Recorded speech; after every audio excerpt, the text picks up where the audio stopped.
सकाळच्या रामपारात सकाळी 8 वाजता उठलो भाऊ. सगळ्यात पहिले थोबड्याचे निरीक्षण करून घेतले उठल्यावर मग तोंड घेऊन धुतलं, भिडलो भाऊ पाणी भरायले. तेवढ्यात मग नाश्ता करायला आलो भाऊ चांदुरात. मस्त खतरनाक मध्ये नाश्ता गिश्ता केला, कारण की फुकटचं कुठं सोडायचं नसतं. आणि यावेळेस आम्ही मामाली बी आणलो. तेव्हाच घरी आलो. घरी येऊन पाहिलं नारळाचं सगळं तयार झाल्या होत्या. तरी पाहुणे बुवा आता उद्या एखादं गाणं.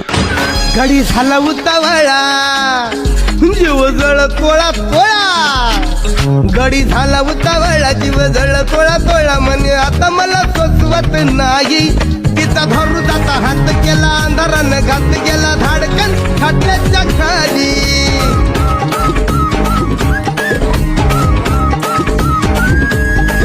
गडी झाला उतावळा, जीव जळ तोळा तोळा. म्हणे आता मला सोसवत नाही. तिचा धरू जाता हात केला, अंधारानं घात गेला धाडकन खाटल्याच्या खाली. तेव्हाच मग नानोरा उलकला. आणि याच्या पुढे काय झालं हे सांगतो मी तुम्हाला पार्ट 2 मध्ये. तेव्हापर्यंत बाय.